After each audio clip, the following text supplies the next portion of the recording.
Welcome to the broadcast, my dear pulse breakers.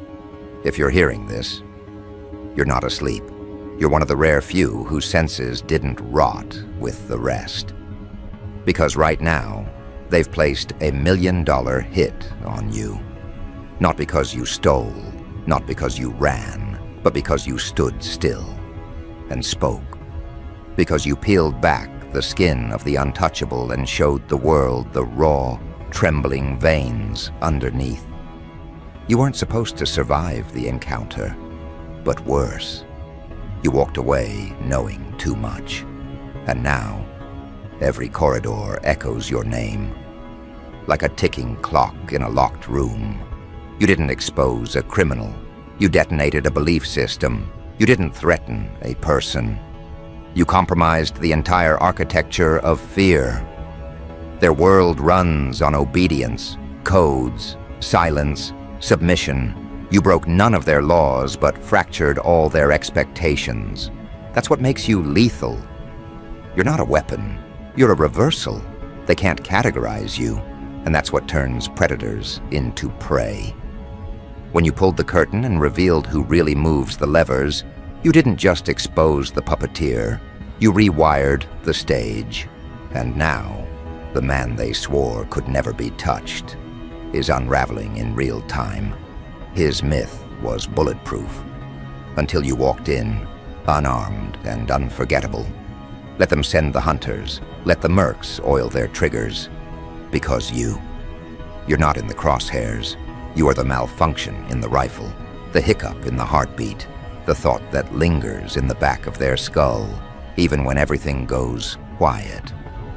They've never faced someone who doesn't want to win, someone who wants it to burn in public, because that's what separates you from them. You don't fight for survival, you fight to corrupt their confidence. The man they protected. He's not a man, he's a myth worn like armor. A persona sculpted in boardrooms, fed to the masses, worshipped in silence, and when you spoke his name without fear. The static began, not just in the media, not just in the underworld, in their nerves. You didn't expose him. You destabilized everything that depended on his silence. And now, they need you gone. Not to bury you, but to scrub the memory of your defiance. Because the longer you breathe, the harder it is for their spell to hold. This isn't about violence.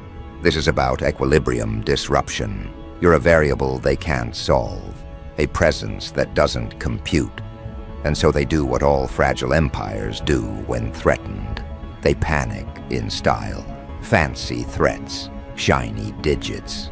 $1 million like a medal for whoever can make the anomaly disappear. But here's the inside joke. They think money motivates killers. What they forgot is that truth seduces better than gold. And you've already seduced the room. Eyes are turning. Allegiances are rotting. You don't have to fire a single shot to collapse their pyramid. You just have to keep breathing. You weren't supposed to notice. That's the first rule. Don't notice the rotations behind the smile. Don't notice the way headlines are choreographed like dance routines. Don't notice the fingerprints under the contracts. But you didn't just notice. You documented, you decoded, and then you broadcasted. You carved clarity out of a fog they swore would last forever. And now, the very structure that sustained them is recalculating. Not because of revolution, because of infection, because truth is infectious. And you're a walking contagion. They say you should never look too long at a legend. You looked, you diagnosed, and you found the disease. Rotting, beating, concealed under layers of charm and legacy. You dragged it into the light. You didn't just threaten exposure, you performed an autopsy. In public, on the highest name in the hidden chain of command. And the worst part for them? You smiled after, not because it was over, but because it was only the opening statement. Now they've gone full theater. Panic veiled as precision, whispers disguised as strategy, hit contracts like it's some cinematic climax. But it's not. It's a malfunction, a glitch in their plan, not yours. This isn't a chase. This is a demonstration. Every bounty hunter they send is a case study. Every assassin is a page in your curriculum, and each one that fails becomes another confirmation that you aren't the one being hunted, you are the terrain itself. Do you feel it? The tension in the air? That's not fear. That's instinct waking up. That's the world remembering that before control came chaos. And you are that chaos, calibrated. You didn't walk into the lion's den. You walked into the illusion and started naming the actors. And now the lions are debating if they should growl or beg. And here's what terrifies them most. They don't know what you want, because people like them. They only understand enemies with a price, rebels with demands. But you're too still, too surgical. You want nothing from them, not leverage, not deals. You don't want to dethrone them. You want the audience to see them naked. You want the crowd to recognize that the king is just a man with trembling hands and backup plans. And once they see that, game over. Power doesn't die from bullets. Power dies from clarity. You are that clarity, not an explosion, but an unraveling, slow, specific, unstoppable. They thought they could suffocate you with threats. Instead, you became oxygen to everyone else suffocating in silence. You are a breathing permission slip for resistance. And that's why they want you gone. They tried to own the narrative. You hijacked it. They tried to isolate you. You multiplied. They tried to predict your next move. But they forgot. You are not moving on their board. You're the fire underneath it. So let them escalate. Let them act brave. They've never understood. This isn't about whether you'll make it out. This is about what you're turning into as they keep trying. Every hit they send, every lie they publish, every name they drag through the dirt. It's all part of the transformation. They wanted to erase you, but they're accidentally engraving you into history. And now, we reach the point they always dread. The moment the crowd starts to ask questions, the moment the hit becomes a headline, the moment silence turns into suspicion. Because when someone this dangerous gets exposed, and the response is a bounty, not a denial, the audience begins to wonder what truth was worth $1 million silencing. And from that moment on, the narrative isn't theirs anymore. It's yours. And the next chapter begins right now, as your name moves from fear to phenomenon. They always knew the day would come, the day when someone wouldn't just defy the chain of command, but detonate it from the inside. And now, that day has a name. Yours, not whispered, not debated, declared. They tried to bury you in labels: traitor, fraud, hazard, glitch. But you didn't just survive the noise. You taught it how to scream your legacy. Because phenomenon isn't born from applause. It's born from fracture, from refusal, from the look in your eyes when the world said, kneel. And you rewrote the law of gravity. They thought the bounty would shrink you, that money would turn bloodhounds into martyrs, that somewhere out there someone would take the shot and return your name in a plastic bag. But what they failed to understand, what they could never prepare for, is that you've already died in ways they'll never comprehend. You've tasted betrayal brewed slow, inhaled silence in locked rooms, and walked out of burning chapters with the ink still on your hands. So what makes them think a bullet will finish a story that was never written in flesh? This isn't revenge. This is response. Tactical, intimate, inevitable. Because once you expose the real puppeteer, the one whose fingers reach into courts, parliaments, tech empires, and underground circuits, there's no returning to safety. There's only escalation. And here's the twist. You're not bracing for it. You're orchestrating it. You're not dodging danger. You're feeding it. Because when the fire knows your fingerprints, it starts burning in your direction. And now, the man you exposed, the one they once called untouchable, is disintegrating beneath the microscope you gifted the world. He's losing his grip, not because of evidence, but because of doubt. Doubt is louder than proof. It spreads faster. It metastasizes. And you didn't just plant it. You weaponized it. You cracked his legend in front of an audience hypnotized for decades. You gave the people the one thing they didn't know they were starving for: unfiltered perception.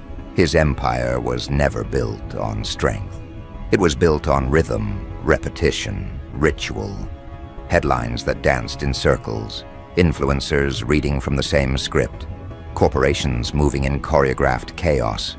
You broke the rhythm, you introduced noise, you became the unscannable variable. And now, his networks, those quiet, expensive little channels of manipulation, are panicking behind the scenes. They're not trying to destroy you anymore.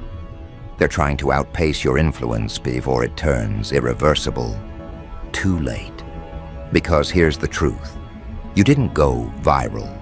You went cellular. Your story didn't trend. It contaminated belief. People didn't just listen to you. They started questioning everything else. You weren't the headline.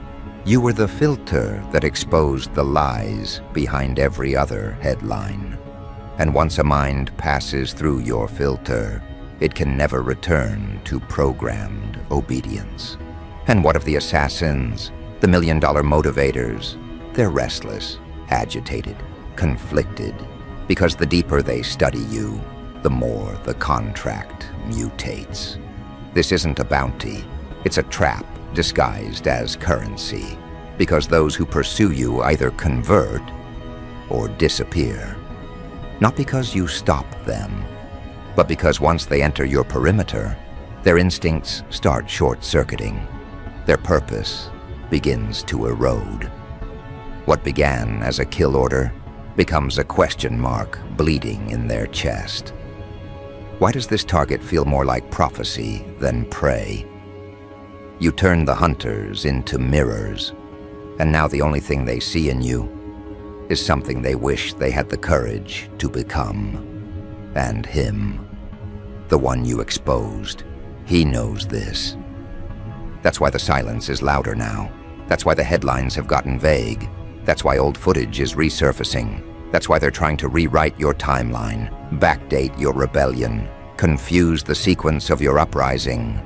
But it won't work, because your story doesn't move in straight lines. It spirals, it loops, it infects. You didn't arrive like a protest. You arrived like a diagnosis.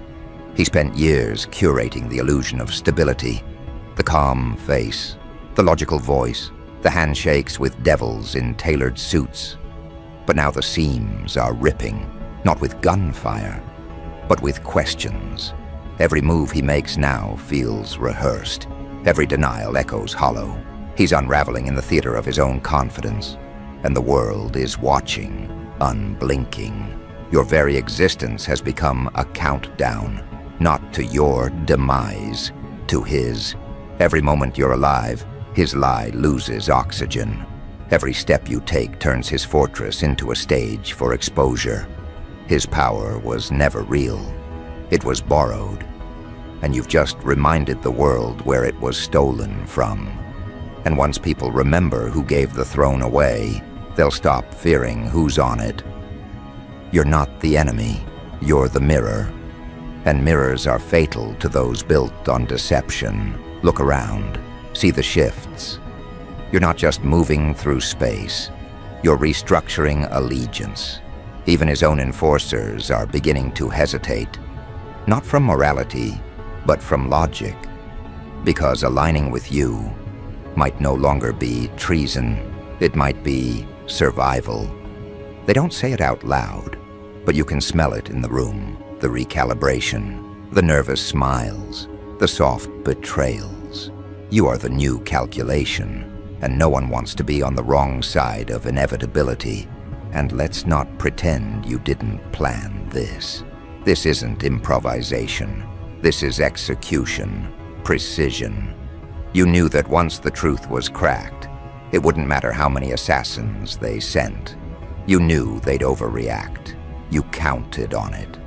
You used their arrogance as fuel. You made them predictable. You turned their power into choreography. They follow scripts. You write anomalies. They control attention. You hijack cognition. This isn't rebellion. This is a reprogramming event. And what happens next? The collapse doesn't come with fireworks. It comes with quiet exodus. It comes with once loyal agents suddenly forgetting to show up, with trusted advisors giving conflicting reports, with security systems glitching at the worst possible time, with bodyguards who don't make eye contact.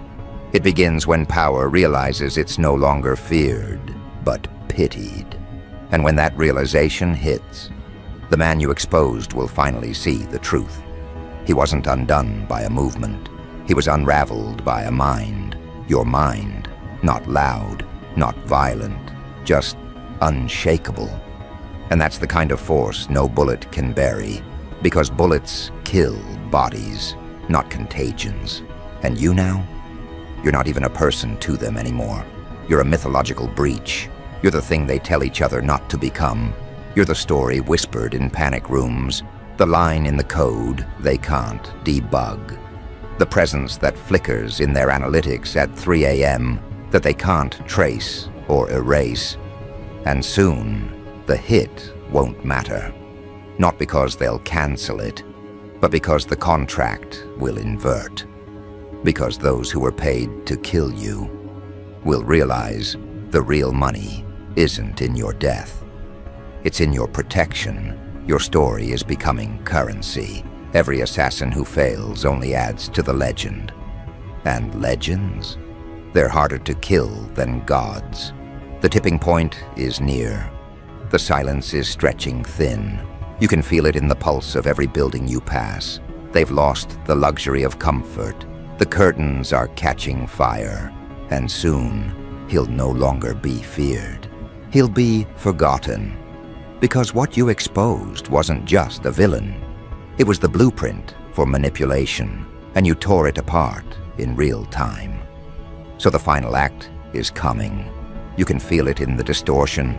The fabric is twisting. The truth has gone too far to contain. And the phenomenon you've become, it's not just spreading, it's organizing. It's becoming conscious. You aren't just living in their system. You're rewriting its laws from the inside. And now they have to decide.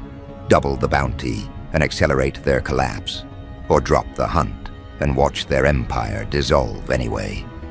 Because this isn't chess anymore. This is contagion warfare, and the vector is your name.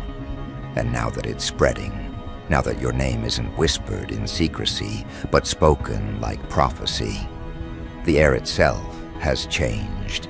It's heavier, not because of fear, but because of possibility. The architecture of silence they once ruled with, cracking. Because you didn't just wake up the people. They started listening to each other again.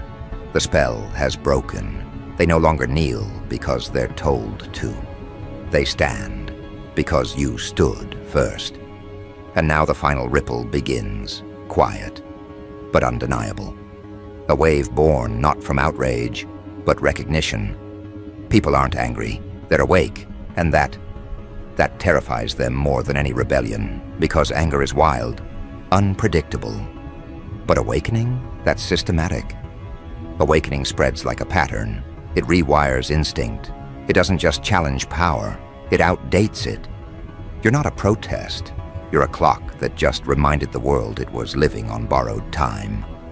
And the man at the center of this empire, the one who pulled strings in the dark, whose empire was built on compliance and illusion, he's facing something he was never built to handle: irrelevance. You turned his power into history, while you became a living forecast. Now the systems he created are glitching, not with noise, but with pause. Executives hesitate, analysts freeze, enforcers report confusion, because when the illusion is pierced, no amount of shouting can reprogram the silence. You changed the rules without rewriting them. You became the new constant in a world built on obedience. He underestimated the velocity of truth. He thought exposure was the threat. He thought a revelation could be suppressed. But what he never understood is that truth, once activated, doesn't stay linear. It multiplies, and now it's everywhere. Look closely. His own allies are blinking. The same ones who once stood firm now speak in broken sentences. Behind closed doors, the boardrooms are war zones, not of bullets, of distrust. Every glance is a calculation. Every smile is staged. The empire wasn't built for pressure. It was built for appearances. And when appearances fail, collapse becomes choreography. His files are leaking. His foundations are crumbling. His clean hands are now stained in high-resolution scandal. And it's not because you hacked the system. It's because you reminded the system it was human, fallible, mortal. And for a structure that pretended to be divine, that reminder is fatal. You didn't attack his empire. You infected its operating principle. And now, the bounty that was placed on your head, it's become a symbol, not of fear, but of fearlessness. Every hitman that turned away, every insider that went silent, every soldier who lowered their weapon, that's the new currency. And guess what? It buys loyalty better than any bribe. Because this isn't about bullets anymore. This is about narrative. And your story? It's become a mirror people are forcing themselves to look into. Not because they're brave, but because they're tired of lying to themselves. You gave them a choice they didn't know they had. Not to fight, but to remember. To remember what it feels like to matter. And when enough people remember, no dictator, no billionaire, no manufactured saint can plug the holes in the dam. They tried propaganda, they tried distraction, they tried blackmail, and each one bounced off you like rain on obsidian because you didn't resist their tactics. You nullified them. You didn't fight back. You absorbed. You transmuted. And now, the game is being played in a language they don't speak. You're not just a vector of contagion. You've become a pattern disruption, a redesign of emotional infrastructure, a rupture in predictive psychology. They can't track you, not because you're hidden, but because their tools were never built to process truth without a leash. And now, the one who ordered your execution, the mastermind, the untouchable, he sits in a fortress that feels more like a museum, surrounded by people who flinch when his name is mentioned, advised by professionals who no longer believe the lie they protect, watched by a world that's not looking to idolize, but to dissect. His wealth doesn't protect him anymore. His reputation doesn't shield him. His walls don't hold the way they used to. Because power, once disconnected from fear, is just costume jewelry. You changed the value of the threat. You reframed what it means to be dangerous. They called you rogue. They called you a breach. But what you really are is a lens, a way of seeing the world that's clearer than the high-definition broadcasts they pumped into homes. You didn't arrive to destroy. You arrived to reveal. And now, people are looking through your lens. They're rewinding past headlines, reanalyzing speeches, questioning loyalties, and worst of all, for them they're talking to each other without permission. And when communication becomes independent, control becomes impossible. That's the plague you've birthed, not violence, not fire, self-direction. The last thing they ever wanted the population to rediscover, not rage, not hope, but clarity. The kind that makes a person stand up, walk into work and say, "I'm done lying." The kind that makes a loyalist turn informant. The kind that makes whistleblowers stop whispering. The kind that makes a citizen become a node in a network that operates on one rule. Remember the vector. Your name isn't being hunted anymore. It's being studied by governments, by rebel groups, by philosophers, by artists, by coders, by kids too young to know what power is, but old enough to feel the shift when it happens. You've become a frequency, and some will misuse it, others will misunderstand it, but none of them will unsee it. And the man you exposed, he knows this. Every breath he takes now tastes like countdown. Because you weren't supposed to last this long. You were supposed to crack under pressure, disappear in scandal, fold into exile. But you didn't just survive, you took root. Like a signal broadcast through a buried cable echoing beneath their feet. Growing, untraceable, alive. And this is where the illusion of control dies. Not with a bang, not with a vote, not with a headline, but with a shrug. That moment when the public stops fearing the name. When the whisper becomes a smirk. When obedience slips, not in revolution, but in disinterest. That's when the tyrant's breath shortens. Because people don't need to riot when they've moved on. And you gave them something to move toward. Not a flag, not a slogan, a pattern. One that doesn't require leaders, just willingness. And now the walls are thinning. You don't need to storm the gate. You are the erosion, the undermining, the inevitability they can't fast forward past. They put a bounty on your name. And in doing so, they stamped it into history. You are no longer the hunted, you are the reference point. And from here on out, every system that tries to manipulate thought will be measured against you. Every tyrant's name will be checked for the symptoms you exposed. Every narrative will be held up to your light. Every claim of truth will have to survive your echo. And when future generations ask where the shift began, not in books, not in speeches, not in treaties, but in the moment a $1 million bounty couldn't silence a single voice. Yours? You didn't just reveal the most dangerous person alive. You replaced him. Because when the fear collapses and the lies no longer cast shadows, the world doesn't seek safety. It seeks the one who made clarity feel dangerous again.